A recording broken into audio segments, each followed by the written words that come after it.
जैन बच्चों, KVS NVS का exam 10 और 11 जनवरी को हो गया। टीजीटी पीजीटी का के जो बच्चे हैं, खास करके लगभग 9 से 10 लाख के बीच बच्चों ने फॉर्म सब मिला करके मतलब एग्जाम दिया था। जैसा कि हम लोग जानते हैं कि 300 मार्क्स का आपका पेपर था, टीजीटी का हो चाहे पीजीटी का हो, 300 मार्क्स का आपका पेपर था। 300 में आपका 20 क्वेश्चंस तो जान रहे हैं क्या, न्यूमेरिकल एबिलिटी था। 20 क्वेश्चंस जो थे इसके वो जीके के थे। 20 क्वेश्चंस आपका रीजनिंग का था। 20 क्वेश्चंस आपका कंप्यूटर एप्लीकेशन का था। और 10 प्लस 10 आपका जो था वो लैंग्वेज का था। 300 क्वेश्चन, 100 इंटू 3 यानी कि टोटल जो आपका था 100 इंटू 300 मार्क्स के टोटल थे। टोटल, अब इस टोटल में क्या निगेटिव मार्किंग भी था, निगेटिव भी 1/3 का था। तो बच्चे काफी हैरान परेशान हैं। मतलब देखो, मैं कट ऑफ बताने पे बहुत यकीन रखता नहीं हूं। जैसे देखते हैं कि सबसे बाद में कट ऑफ मेरा आता है 2 दिन 4 दिन 5 दिन बाद, कि देखिए जो एग्जाम हो गया, जो होना है वही होगा। जो होना है, ऐसा तो होगा नहीं कि मैं कट ऑफ ज्यादा बता दूंगा तो आपका होने वाला रहेगा, तब भी नहीं होगा। और कट ऑफ कम बता दूंगा अगर आपका, तो नहीं होने वाला रहेगा, तब भी हो जाएगा। तो हमारा मतलब ये जो एक प्रोसेस होता है, ये अनवरत पढ़ाई का प्रोसेस होता है। अनवरत मतलब आपकी तैयारी पूरी तभी हो पाती है जब आपको फाइनल आपका सिलेक्शन हो जाए। फाइनल सिलेक्शन हो जाए, ज्वाइनिंग लेटर आपको मिल जाए, साल 6 महीना नौकरी कर लें आप, तब जाके कह सकते हैं हाँ अब मेरा काम हो गया। ऐसे काम तब भी नहीं होता है। टीचर बनने जा रहा है, पढ़ाई का काम आपको तब भी अनवरत करते रहना पड़ेगा आगे बढ़ने के लिए। अगर आप संतुष्ट नहीं होते हैं तो भाई केवीएस में टीजीटी में हो गया तो आदमी पीजीटी जाना चाहता, पीजीटी में हो गया तो प्रिंसिपल बनना चाहता, वहां हो गया तो चलो भाई अगर मौका है तो कुछ और करें, कुछ और अच्छा करें, रिसर्च कर सकते हैं। बहुत सारी चीजें आपके पास होती, ऑप्शंस होते हैं। संतुष्ट हो गए तो भी आपको पढ़ना पड़ेगा। आपको नवोदय में ही रहना है या केंद्रीय विद्यालय में रहना है, तो अच्छे टीचर बनना चाहेंगे तो आपको अनवरत पढ़ना पड़ेगा, क्योंकि हर 2 साल 4 साल 5 साल पे चीजें बदलती भी ही रहती हैं। तो आपको अपडेट रहना ही पड़ेगा। पढ़ाई से कैसा डरना, क्या डरना। अगर आप इस फील्ड में आना चाहते हैं तो तब तो आपको यही मैथ्स पढ़ना ही पड़ेगा। लेकिन बहुत सारे बच्चों सर बता देते, एक तसल्ली मिल जाती। तो देखो भाई, मेरे हिसाब से अगर मैं कट ऑफ की बात करूं, मेरे हिसाब से अगर कट ऑफ की बात की जाए तो देखिए 10 गुना बच्चा लेना है, ठीक है। मतलब लगभग 491 आपका टीजीटी केवीएस में है, 98 आपका केवीएस पीजीटी में था। एनवीएस वाले में भी लगभग इससे ज्यादा है, वो अलग अलग करके चीजें, तो उसमें बहुत नहीं दिया गया है आपका, ठीक है। तो अगर हम 1000 सीट ही लें, लगभग इतना ही अगर कर लें, तो 10 गुना तो 10,000 बच्चों को टीजीटी में पीजीटी में लेना है। 10 से 15,000 बच्चे हो जाएंगे। केवीएस और एनवीएस दोनों मिला लिया जाए, और टीजीटी पीजीटी, तो अगर टीजीटी की बात करें तो लगभग 9 से 10,000 बच्चा, और पीजीटी की बात करें तो उसमें भी लगभग 2,000 से 2,000 2,500 बच्चे को लेना है। तो इतना अगर पीछे का भी देखा जाए और निगेटिव मार्किंग देखा जाए, निगेटिव 1/3 है, जो कि अच्छा खासा निगेटिव मार्किंग है। तो सबसे पहले अगर मैं पीजीटी वाले की बात करूं, पीजीटी वाले की बात करूं, केवीएस ऑब्लिक एनवीएस दोनों की परीक्षाएं तो साथ में हुई थी आपकी, तो प्री का कट ऑफ तो सेम ही बनना है। हाँ, मेंस में और इंटरव्यू में वो रैंक के हिसाब से आप केवीएस चॉइस है आपका या एनवीएस चॉइस है, वो आप जाएंगे, वो अलग बात है। लेकिन प्री का तो बराबर से ही बनना है, दोनों का साथ ही बनना है। एग्जाम मेंस का भी साथ में ही होगा। तो यहां पे अगर बात करें तो एक आपका जनरल हो गया, फिर आपका ओबीसी हो गया, और एससी एसटी हो गया, एससी एसटी हो गया हमारा यहाँ पे। तो अगर बात, तो जनरल की अगर बात की जाए तो मेरे हिसाब से, क्योंकि मैथ्स का पेपर, मैथ्स वालों को ही मैथ्स का पेपर थोड़ा सा लेंदी लगा था। अब 9th-10th का ही पूछे आपका, चाहे जिसका भी पूछे, ठीक है। लेकिन भाई कैलकुलेशन अगर जोड़ घटाव गुणा भाग ही अगर बड़ा बड़ा दे दिए तो वो भी लेंदी हो जाता है। कहने का तो कहेंगे कि क्या जोड़ घटाव गुणा भाग ही तो था, लेकिन लेंदी कैलकुलेशन तो उसमें भी करना होता है ना, टाइम तो उसमें भी लेना था। थोड़ा सा कैलकुलेटिव पेपर था जो कि थोड़ा सा कम गया था। तो इतने सारे बच्चों का जब लेना है तो इसमें बहुत ज्यादा अगर मेरिट जाएगी तो हमें लगता है 46 से 48%। 46% की बात कर रहा हूं, क्या कर रहा हूं मैं, क्वेश्चंस की बात नहीं कर रहा हूं, परसेंट। तो 100 क्वेश्चन मतलब 46 से 48 क्वेश्चन आपका। नंबर की अगर बात करेंगे, 40 तिये 120 और 6 तिये 18, मतलब 130 से 140 के बीच में आपका। तो 46 से 48% सफिशियंट रहेगा, इतने में प्री हो जाएगा, इतने में प्री आसानी से। मेरे हिसाब से देखो, जो बच्चों से बात हुई है मैं उसी हिसाब से कह सकता हूं, मैं भविष्यवक्ता तो हूं नहीं कि एग्जैक्ट यही रहेगा, लेकिन इतना है तो मेंस के लिए आपको प्रिपेयर करते रहना पड़ेगा। ठीक है, मान लीजिए 1-8% ऊपर नीचे भी है तो एक महीना अगर आप रिजल्ट के पहले अगर पढ़ते रहेंगे तो वो नुकसान मैथ्स तो नहीं देगा ना आपको। फिर आपका क्या है, ओबीसी की अगर बात करूं तो ये लगभग 41 से 44% तक में कहानी इसकी भी निपट जाएगी। 44-45%, मैक्सिमम 45% में हो जाएगा। और एससी एसटी की अगर बात करूं, एससी एसटी की अगर बात करूं तो हमें नहीं लगता है 36 से 40% से ज्यादा लगभग एससी एसटी में प्री की मेरिट जाएगी। प्री की मेरिट जाना मतलब, मैं यहां परसेंट मतलब क्वेश्चंस की बात कर रहा हूं जी। तो 100 क्वेश्चन है तो परसेंट भी वही होगा क्वेश्चंस के हिसाब से। 46 से 48 बहुत है, ओबीसी में 41 से 44 सफिशियंट है, और इसमें 36 से 40 सफिशियंट है। मतलब जो सर लोग और बच्चों लोगों से बात करके, क्योंकि मेरा सब्जेक्ट तो खाली था नहीं, केवल मैथ्स के तो 20 ही क्वेश्चंस था, तो उसी के आधार पे मैं पूरा तो बता नहीं सकता हूं। तो जो और जीएस वाले सर लोगों से बात किया, जो मैथ्स वाले बच्चे और जो फॉर्म भरे हैं, ठीक है, जिन जैसा उनका पेपर हुआ है उसके हिसाब से, और जितनी सीटें हैं, जितनी सीटें हैं, जितने बच्चों ने दिया है, और कुछ अब्सेंट भी रहे थे भाई, ठीक है, तो उस हिसाब से मेरा कैलकुलेशन, मेरा आकलन ये कहता है। तो अगर इतना है, मतलब अगर आप 45% के आसपास हैं, 45% से ऊपर हैं, तो आपको मेंस की तैयारी स्टार्ट कर देनी चाहिए पीजीटी के लिए, पीजीटी।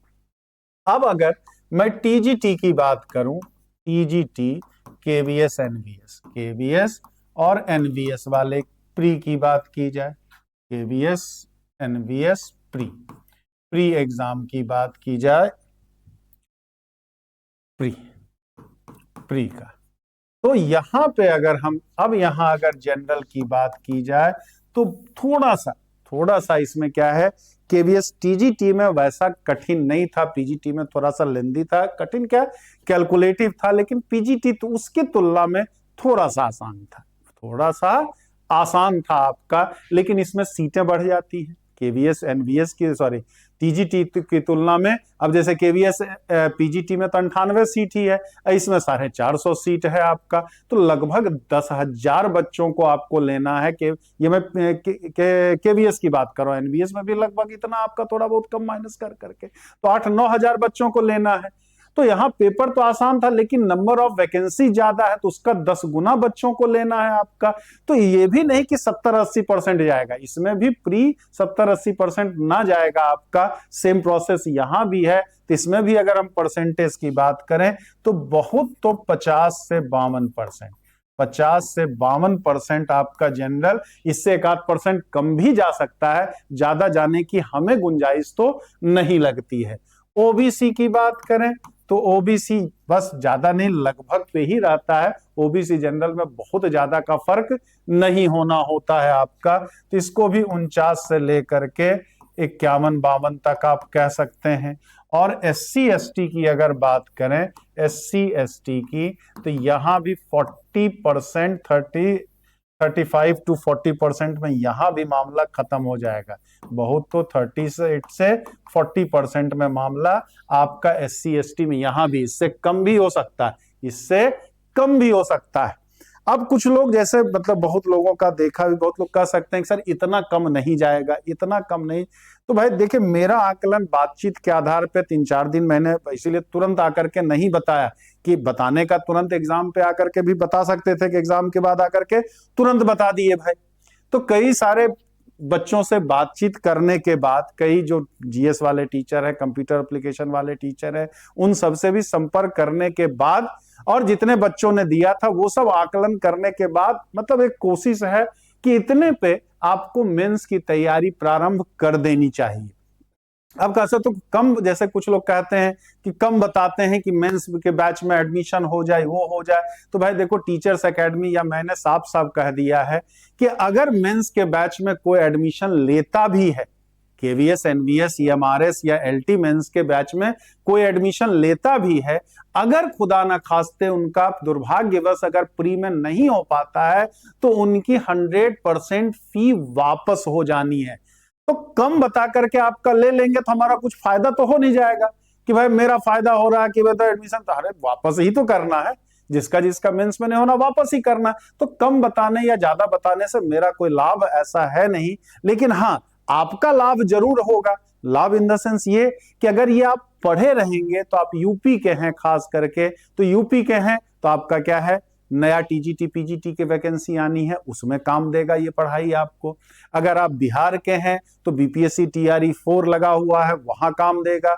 अगर आप दिल्ली के हैं तो DSSB में काम देगा। हरियाणा के तो स्टेट वाले हैं, या और जो अगर फ्यूचर में जो भी एग्जाम होना है वहां पे ये पढ़ाई आपको काम देगा ही देगा। लेकिन अगर हम एकदम बैठे रहे थे ठीक है प्री का रिजल्ट आ जाएगा तब देखा जाएगा क्या होगा नहीं होगा, तो उसका कौन सा फायदा है। आप कमेंट करके लिखिए कि आप समय ही बैठ करके बर्बाद करेंगे और कुछ तो होगा नहीं। कि हाँ कि बैठ जाने से कुछ फायदा हो जाएगा, तो बताइएगा नहीं गुरुजी आप गलत कह रहे हैं, नहीं सर आप गलत कह रहे हो, अभी तो हम बैठेंगे आराम करेंगे, थक गए हैं। तो थक गए हैं तो भाई देखो, कंफर्ट जोन में जब तक रहेंगे तब तक आपका सिलेक्शन तो नहीं होगा। अगर सिलेक्शन पाना है तो कंफर्ट जोन से आपको बाहर निकलना ही पड़ेगा। आप आराम तभी कर सकते हो जिस दिन आपका फाइनल एग्जाम सब हो जाए और कायदे से आपको ज्वाइनिंग लेटर मिल जाए, तब आप कुछ दिन भाई एंजॉय कर सकते हैं लाइफ को। अब तो ज्वाइनिंग हो गई, अब लाइफ सेट हो गया है, अब चलो अगुआ अगुआ को बुलाया जाए शादी ब्याह के लिए तो अलग बात है। लेकिन अभी वो समय नहीं है आपको, क्योंकि केवीएस, एनवीएस, ईएमआरएस जब भी रिजल्ट आएगा तो बहुत ज्यादा 50-60 दिन से ज्यादा आपको मेंस के लिए तैयारी का समय नहीं देगा। तो जितना ये प्लस पॉइंट का है, तो जितना इधर आप रुके हुए कुछ नहीं, आप कहीं बैच नहीं लेते हैं। ऐसे तो टीचर्स एकेडमी आपके लिए कर ही दिया। अब कहते हैं सर यूट्यूब पे फ्री में पढ़ा दीजिए, तो यूट्यूब में फ्री में तो क्लास चलती ही चलती है, लेकिन एक फ्री के चीज की कदर भी आपकी कम होती है। आप सिंसियरली चीजों को नहीं ले पाते हैं। मतलब ये टेंडेंसी है, मानव स्वभाव है, जो चीज हमें जितनी आसानी से मिल जाती है उसकी कदर हम उतनी ही कम करते हैं। तो ये चीज अगर आप करते हैं तो आपके लिए विन विन सिचुएशन ही रहेगा कि एक तो ऐसा मानना ही नहीं है कि नहीं होगा अगर इससे ज्यादा, लेकिन अगर दुर्भाग्यवश 1-8% ज्यादा चल जाता, 2% ज्यादा मेरिट, जिसकी उम्मीद मुझे तो कम दिख रही है, लेकिन अगर धरती वीरों से खाली नहीं है, अगर चला जाता है तो आप, और अगर आपने मेंस के बैच में एडमिशन लिया है तो आपकी 100% फीस ये वापस हो जानी है। तो इसमें इसलिए घबराने की कोई आवश्यकता है नहीं। 1-1.5 महीना जब भी रिजल्ट आता तब तक आप आराम से इत्मीनान से क्लासेस आप कर सकते हैं। बाकी तब तक के लिए अगर नहीं तब भी आपको मन में दुविधा हो, भाई देखिए ऑनलाइन है तो थोड़ा सा अविश्वास की बात भी होती है, पता नहीं सर पे कैसे विश्वास कर लें, ना हम सर से मिले, शकल ही तो सर की देखे हैं भाई। और ऑनलाइन में तो आजकल बहुत सारी चीजें होती हैं, मतलब एक डर लगना लाजमी होता है। ठीक है, ऐसे डरने की कोई बात है नहीं, लेकिन फिर भी तो आप कुछ मत करिए, एनसीईआरटी उठाइए। एनसीईआरटी 11th और 12th वाला पूरा डिटेल में नहीं, जो आपका मिसलेनियस एक्सरसाइज है 11th-12th वाला, तब तक उसको तो कम से कम खत्म कर डालिए। उतने से तो खाली काम नहीं चलेगा, ठीक है। लेकिन अगर टीजीटी के लिए है तो आपको 9th-10th वाले पे भी फोकस करना, और पीजीटी के लिए है तो 11th-12th वाला जो मिसलेनियस एक्सरसाइज है, कम से कम 10 दिन, 15 दिन, 20 दिन, जब तक रिजल्ट आता है तब तक अगर चाहें तो एनसीईआरटी के मिसलेनियस आप खत्म कर सकते हैं। और 20 चैप्टर है, 50-50 सवाल भी, तो 1000 सवाल, तो इतना 20-25 दिन में अगर एक दिन में 25-30 सवाल भी लगाते हैं तो आपका काम बन सकता है। थोड़ा सा रिटन है तो लिखने की आपकी प्रैक्टिस भी हो जाएगी, क्योंकि इसके पहले मैक्सिमम टीचिंग एग्जाम तो ऑब्जेक्टिव है, तो आदत हमारी ऑब्जेक्टिव की हो गई। तो वो मिसलेनियस को पूरा डिटेल में अगर सॉल्व करेंगे तो एक तो लिखने की आदत हो जाएगी, साथ ही साथ बहुत हद तक आपका सिलेबस भी होगा और कॉन्फिडेंस भी आपका बढ़ा रहेगा। बाकी आप अगर हमारे साथ भी जुड़ना चाहते हैं तो 96 28 95 9237 पे आप व्हाट्सएप कर सकते हैं या कॉल कर सकते हैं। मेंस के बैचेज आपके स्टार्ट हैं। आप क्योंकि समय कम मिलेगा तो जितना जल्दी आप करते हैं उतना आपके लिए बेनिफिशियल रहेगा, बिना टेंशन लिए हुए कि नहीं होगा तो मेरा पैसा डूब ना जाए। मैं बहुत होती है चीजें, तो उसके लिए आपको निश्चिंत टीचर्स एकेडमी कर रहा है कि दुर्भाग्यवश अगर नहीं होता है तो आप 100% फी अपना रिफंड ले सकते हैं विदाउट जीएसटी कट के, या बिना, ये नहीं कहा जाएगा कि आपने 1 महीना पढ़ लिया तो इतनी फीस कट जाएगी, कुछ नहीं। मेंस का बैच है तो आपको क्या है 100% फीस आपकी वापस हो जाएगी। अदरवाइज चाहेंगे कि नहीं हम नए टीजीटी पीजीटी में ट्रांसफर हो जाए तो उस बैच में आप ट्रांसफर हो सकते हैं। तो उम्मीद करते हैं सारी चीजें क्लियर हो गई, और नहीं भी करना चाहते तो क्या करना है वो भी मैंने आपको बताने का प्रयास किया है। अच्छा लगे सुझाव तो उसका पालन आप शुरू कर दीजिए। कुल मिला के बैठिए नहीं, मेरे कहने का उद्देश्य बैठ नहीं जाना, रिजल्ट का इंतजार नहीं करना, कुछ मत करिए। तो सेल्फ स्टडी आप एनसीईआरटी तो कम से कम लगाना स्टार्ट कर ही दीजिए, चाहे आप केवीएस एनवीएस के लिए हो, चाहे ईएमआरएस के लिए हो, चाहे आप एलटी के लिए हो, वो हर जगह एनसीईआरटी आपको काम देती ही देती है। तो उम्मीद करते हैं सारी चीजें क्लियर हो गए। फिर भी कुछ डाउट हो तो कमेंट में आप लिख दीजिएगा, मैं भरसक उसका जवाब देने का प्रयास करूंगा। जय हिंद, जय भारत।